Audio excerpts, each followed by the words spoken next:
Services pour des gens qu'ils ne connaissaient pas. Encore rendre des services à des gens qu'on connaît, qui nous paraissent méritants, qui nous paraissent devoir être soutenus. Et oui, à quoi servons-nous lorsque nous avons...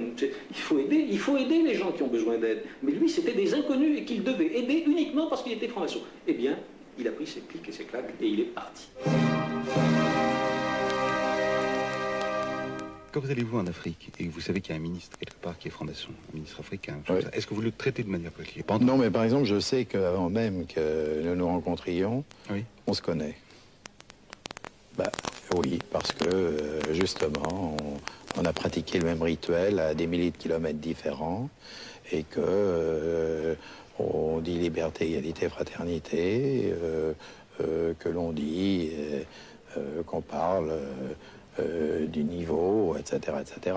De l'équerre, du compas. De l'équerre, du compas, et que donc ça crée. On se connaît déjà. On se présente nom, prénom, et immédiatement on sait qu'on a un patrimoine commun, vous faites des signes culturel. Supposons qu'il s'agisse d'une aide à un pays, il va pas besoin d'avoir forcément une attitude de marchand de tapis.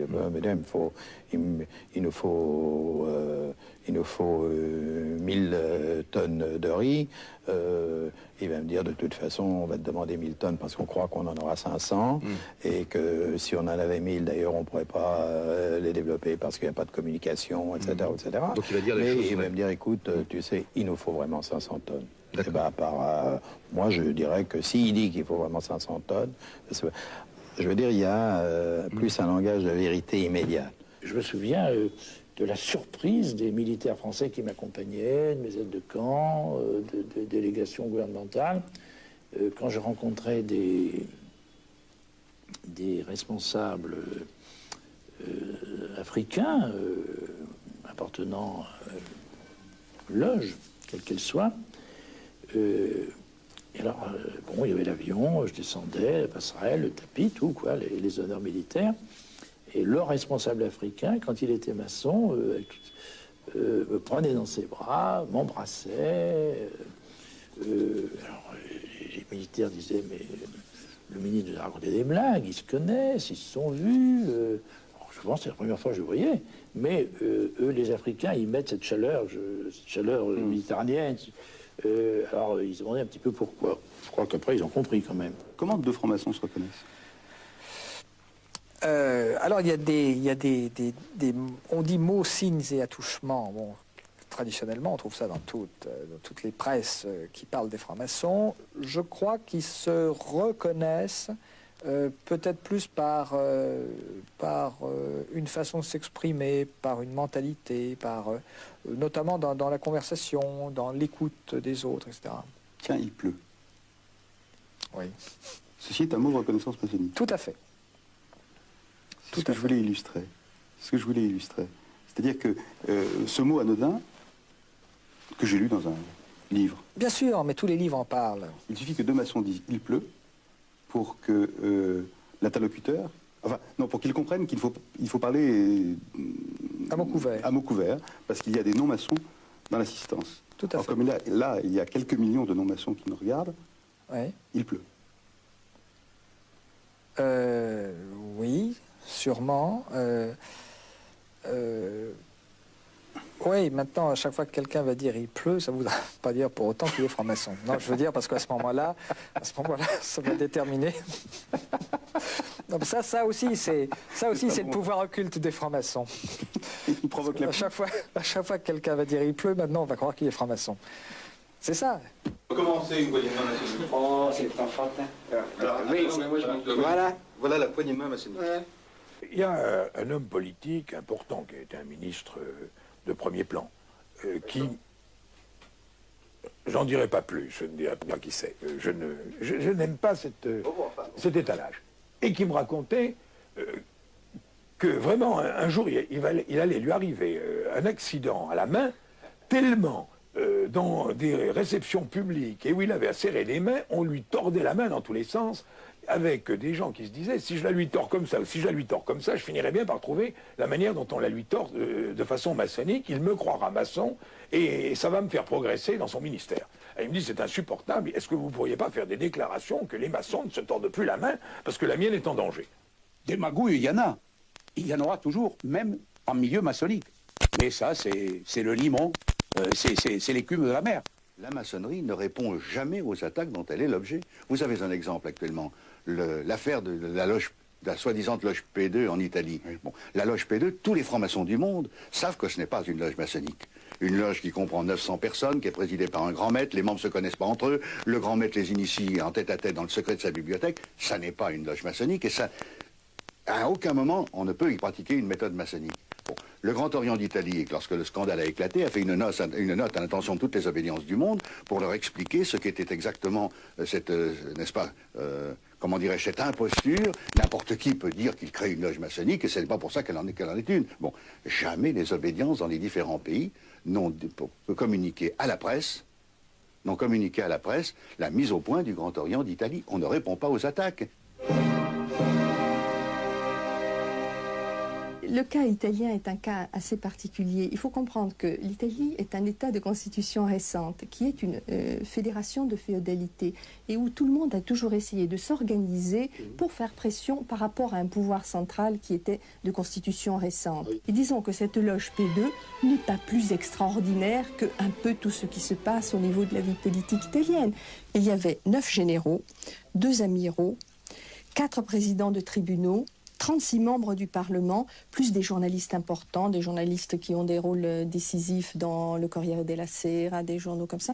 Donc, c'était un groupe de pression militaro-économique, donc un groupe politico-militaro-économique qui était en mesure de conditionner et de contrôler la vie politique italienne, parce que leur ambition, ce n'était pas seulement d'être au courant, de s'entraider, d'avoir un minimum de relations entre gens plus ou moins importants.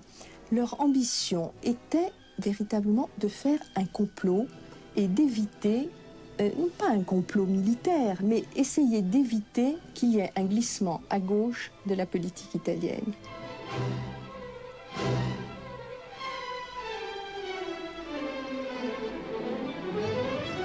Il y a une autre chose encore plus grave. Vous avez entendu parler de l'attentat de Bologne qui a fait plus de 80 morts. Il y a eu une sentence qui a été rendue par la magistrature en 1983. Et cette sentence confirme que l'attentat qui a été fait par l'extrême droite a été financé par la maçonnerie. Par P2 ou... Par P2, oui. Dans quel but? Et financé dans le but de déstabiliser les institutions telles qu'elles étaient à ce moment-là, et d'imprimer un coup de frein dans les réformes, d'imprimer un tournant à droite, un tournant conservateur, disons, plus qu'un tournant à droite. Parce que la caractéristique de la maçonnerie italienne, il faut quand même le savoir, c'est qu'elle est conservatrice et souvent même réactionnaire. Ce n'est pas une maçonnerie progressiste et de gauche comme dans d'autres pays. Ici, la maçonnerie tend à préserver les forces en place et les valeurs en place.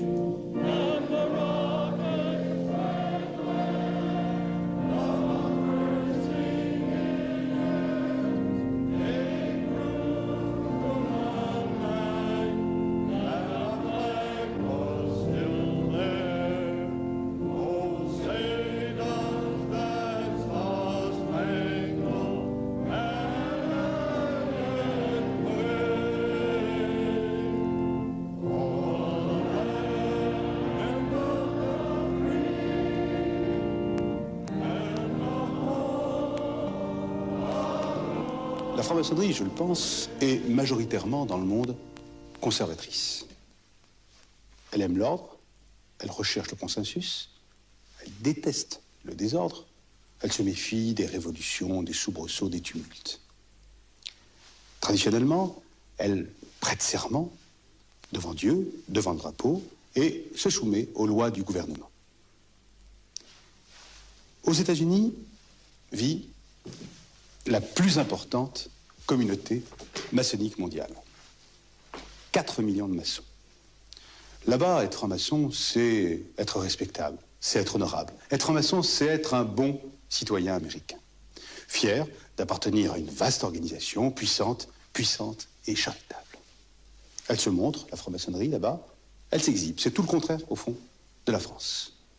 D'ailleurs, regardez, il réalise des petits films de propagande. Regardez celui-là. C'est un petit film de propagande réalisé donc par la franc-maçonnerie elle-même pour inciter les jeunes gens à entrer au Demolay. Demolay, c'est une organisation maçonnique pour les jeunes. Regardez ce petit film.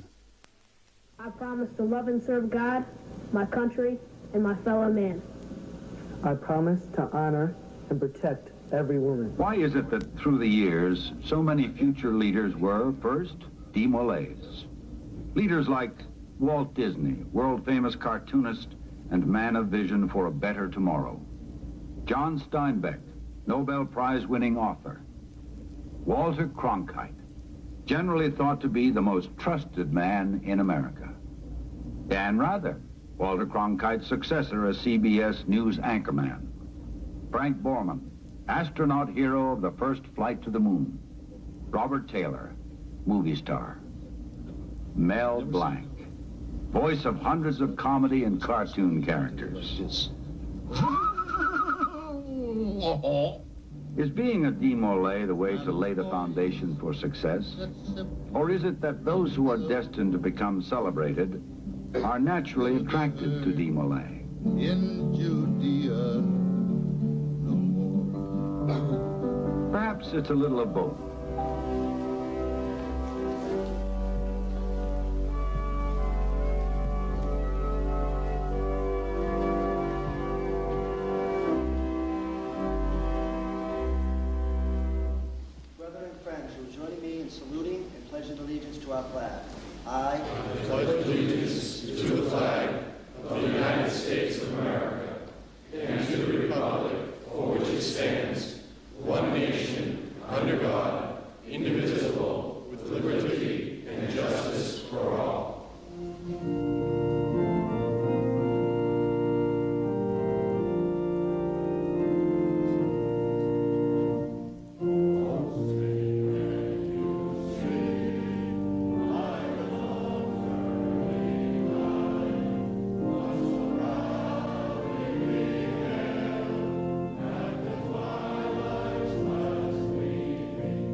Presidents of America were known Freemasons? 14 presidents were Master Masons. The most famous one, of course, was Harry Truman, who was Grand Master of Missouri when he was senator, United States Senator, and who was a devoted Mason for over 60 years. Andrew Jackson, very famous American president, was Grand Master also, and Franklin Roosevelt, Theodore Roosevelt.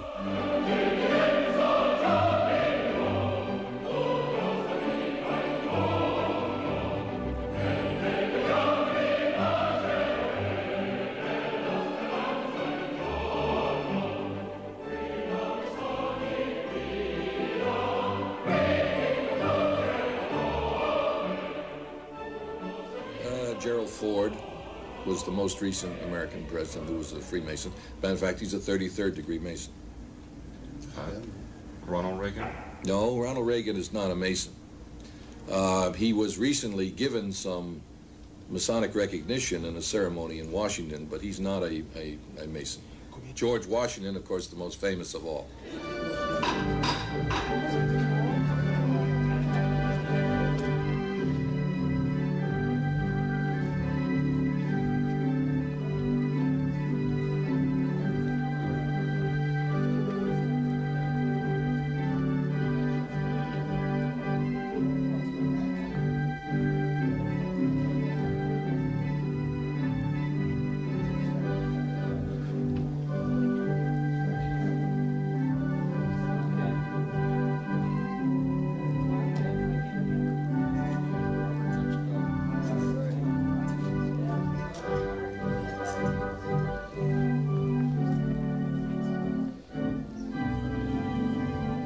Worshipful Master, I have the honor to present to you a worshipful brother, the past commanding general of the Continental Armies in the struggle for independence of the United States, just the recently retired first president of the United States, our worshipful brother, George Washington.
We formed 2 years ago, all of the Grand Masters of North America, the National Masonic Foundation for the Prevention of Drug and Alcohol Abuse among Children.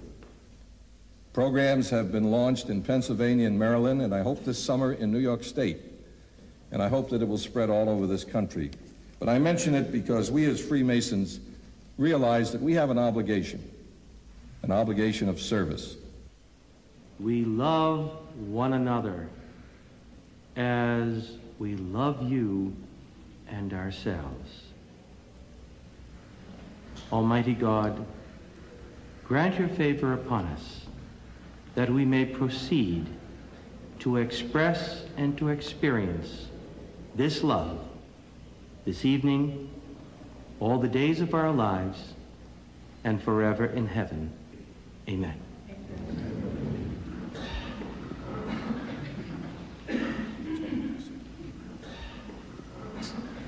May God grant all of you a life of fulfillment of each of your needs, a healthy and prosperous life. May it be thy will to grant life and blessedness and enduring peace to us and all mankind. Amen.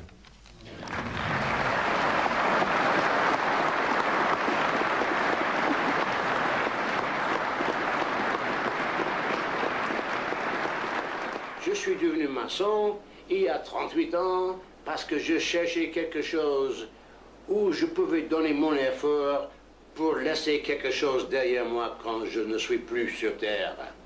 Et c'est la vérité. Je voulais contribuer à l'humanité. Tout seul, impossible. Il faut appartenir à quelque chose, une organisation où nous sommes nombreux, où on peut voir ce qu'on accomplit quand c'est accompli. On peut voir un enfant qui retrouve la possibilité de marcher de nouveau parce que moi j'ai aidé dans ma petite façon. C'est ça que c'est mon idée de la franc-maçonnerie. C'est ça que nous devons tous être.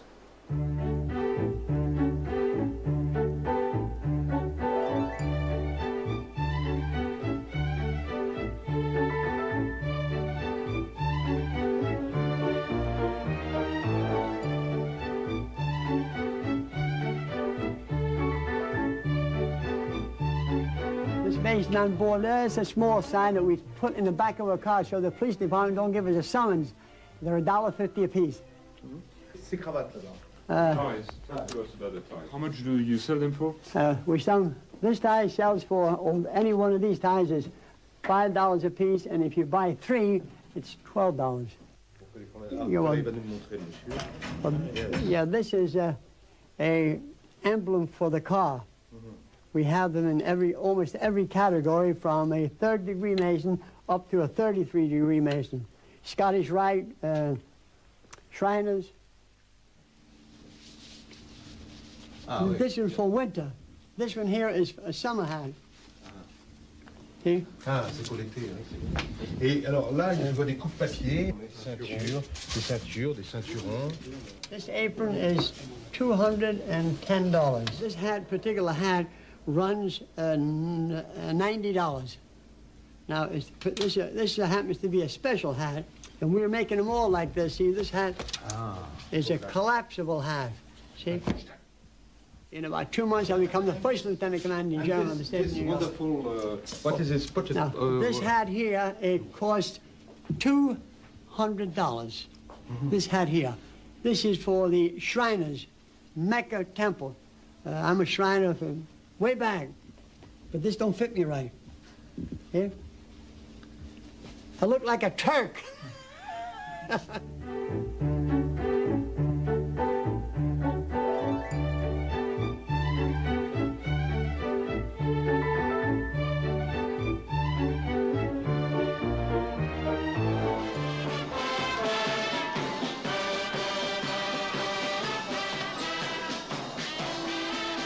Regardez bien ces clowns de bazar, ces faux turcs, ces chinois de pacotille.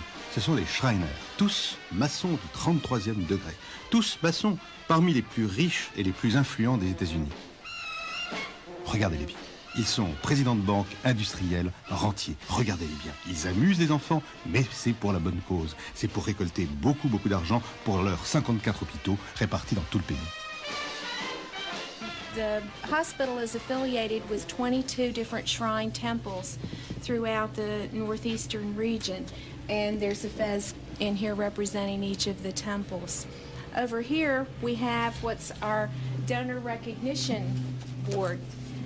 This is new in the shrine hospitals. There's one in each of the hospitals, and it's for recognition of people who make large financial contributions to the hospital. There's a gold plaque, a bronze, and a silver. The gold plaque are for people who donate $1 million or more.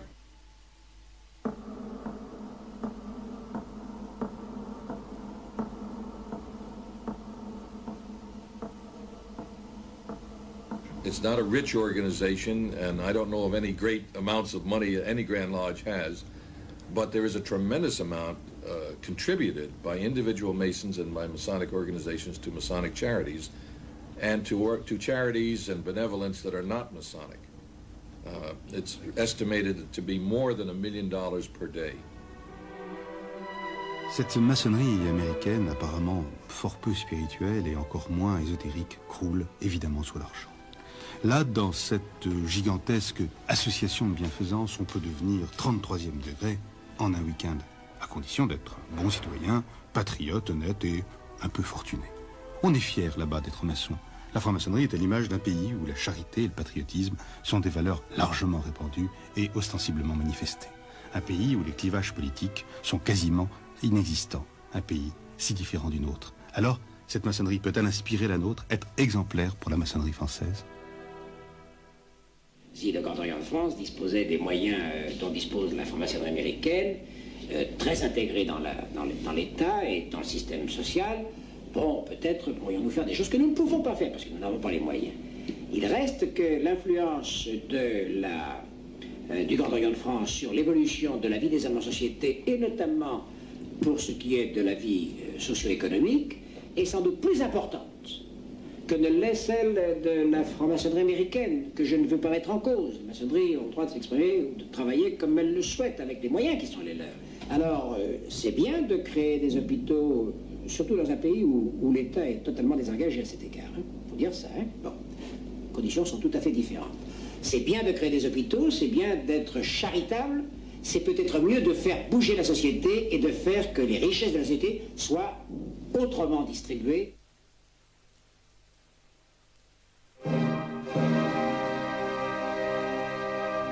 Entre la tradition de la charité à l'anglo-saxonne et la prise en compte des problèmes de la société à la française, que sera la franc-maçonnerie de demain? Entre le rituel et le militantisme politique, entre l'ésotérisme et l'intervention sociale, que sera la franc-maçonnerie de demain?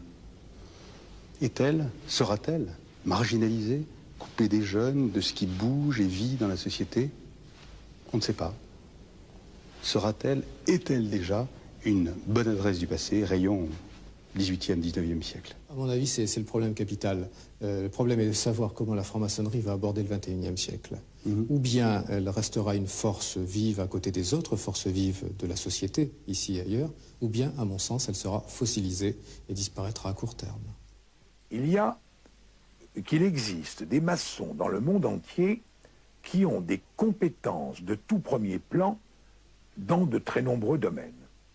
Et que si les grandes loges sont capables de mettre au point des systèmes de contact modernes, dignes du XXe siècle et du XXIe siècle, nous pourrons avoir très rapidement, court-circuitant certaines lourdeurs administratives et certaines ambitions financières, précisément, des moyens d'aider à travers les continents des hommes en difficulté.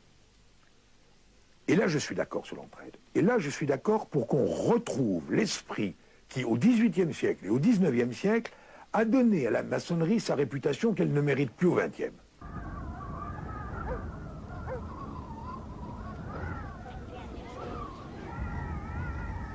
Très respectable grand maître de la Grande Loge du Pérou, tu représentes la maçonnerie jeune, la maçonnerie de l'avenir. Nous savons ce que nous avons fait il y a 1 siècle, 2 siècles, mais qu'est-ce que nous faisons aujourd'hui? Eh bien, nous continuons. Et la construction de l'humanité doit se réfléchir actuellement dans des lieux comme celui-ci. Je suis de plus en plus convaincu qu'il faut absolument que nos loges d'Europe et nos loges d'Amérique du Sud se connaissent, se rencontrent et s'entraident. C'est ici, dans un endroit comme celui-ci, que vit la maçonnerie d'aujourd'hui et la maçonnerie de demain. Eh bien, c'est nous, francs-maçons, qui, il y a 2 siècles, avons su donner la voie. Eh bien, nous avons à nous réunir ici, à réfléchir ici, pour pouvoir travailler ensemble, trouver les nouvelles idées, et c'est avec beaucoup d'émotion que je t'embrasse. Faire avancer la société des hommes vers plus de fraternité en utilisant l'incomparable moyen qu'est la franc-maçonnerie. C'est le but. C'est, me semble-t-il, enfin c'est pour moi le but en tout cas. Et c'est la raison qui fait que je suis franc-maçon. Chaque soir, des jeunes gens, des jeunes filles, des gens moins jeunes, des hommes, des femmes de tous âges, de toutes conditions, de toute religion, viennent frapper à la porte du temple. Chaque soir, il y a des initiations de par le vaste monde. Chaque soir, on ôte des bandeaux des yeux des profanes et ceux-ci découvrent ce que les maçons appellent la vraie lumière. Chaque soir, pour l'instant, la franc-maçonnerie vit. Et demain, je n'en sais rien.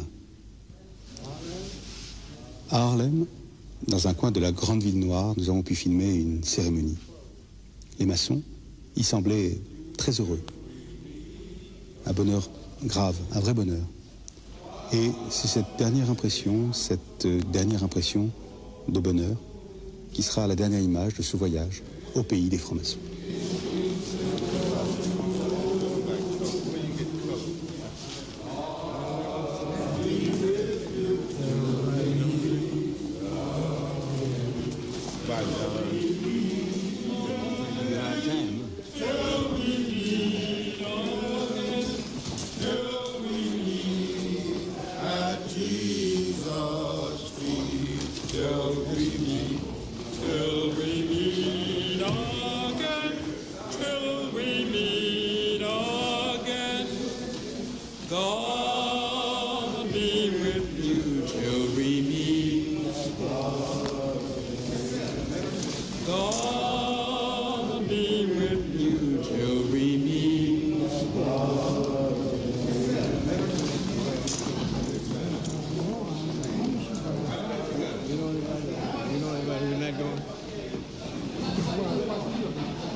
lost his, you know?